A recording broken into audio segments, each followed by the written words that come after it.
I, a Union soldier, from the perspective of Elia Thompson, 18-year-old volunteer from Pennsylvania. My name is Elia Thompson, and I was 18 when I first put on the blue coat. In our village, they said President Lincoln was calling on young men to serve because the slave-holding South had betrayed the Union. I didn't fully understand what we were fighting for.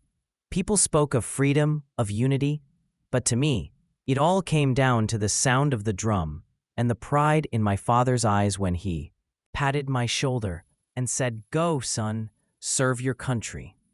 The first months felt almost like an adventure. Drills, laughter, fireside talk. But then came Bull Run, our first battle, our first blood. I'll never forget how my friend Sam screamed when a bullet tore through his neck. He lay in the mud, gasping, looking at me like he was begging me not to leave. And I ran. I can still hear his voice in my dreams. We marched through forests, rivers, heat, and mud. Smallpox thinned our ranks just, as well as enemy fire. We slept on the ground, ate hardtack and salted pork, drank from murky streams, and we wrote letters home. My mother wrote every 2 weeks, slipping in dried leaves or pieces of handkerchief scented with lavender. I kept her letters in the inside pocket over my heart. Then came Antietam, the bloodiest single day. We attacked at dawn through a wheat field covered in mist, and within an hour, the wheat was hidden beneath bodies. I lost 2 friends there, twins from Ohio, Billy and John. We'd shared a canteen, played cards. One died instantly, the other screamed until nightfall. Though we were winning battle after battle, I never felt like a victor. War isn't song and flag. It's when a man lies begging to be finished off. It's smoke in your eyes and earth trembling beneath cannon fire. At Gettysburg, I was no longer a boy. My face was bearded, hands black with powder, and my eyes black with fear. That day, we stopped Pickett's charge. We turned the tide, but at what cost? Friends vanished daily. I spoke less and stared at the sky more. In 1863, President Lincoln issued the Emancipation Proclamation, freeing all slaves in Confederate territory. And for the first time, I understood what we were fighting for.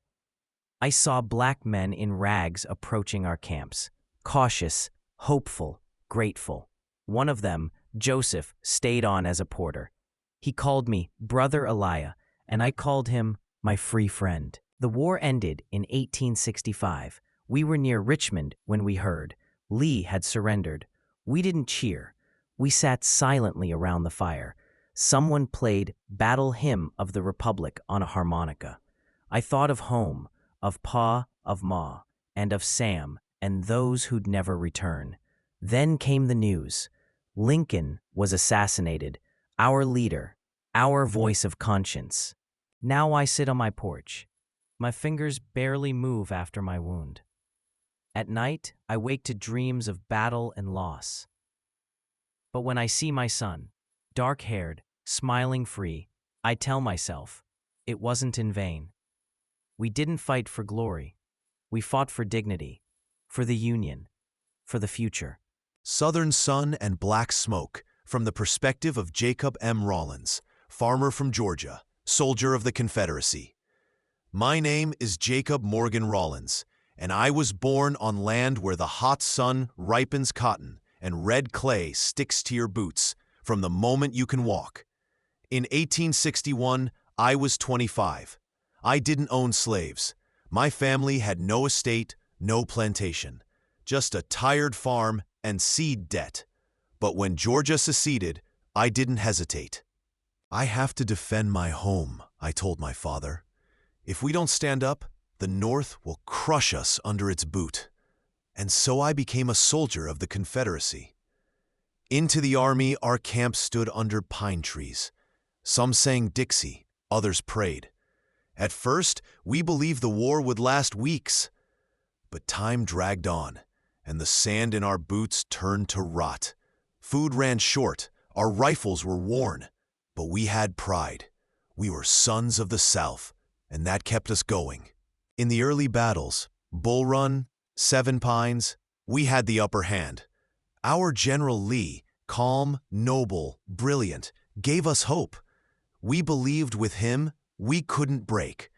Then came Sharpsburg. The Northerners called it Antietam. I remember crouching in a trench, gripping my rifle so hard my knuckles turned white. The earth shook under cannon fire, and the sky filled with powder smoke. I fired at shadows in gray and blue uniforms, not knowing who was friend or foe. Doubt creeps in with time.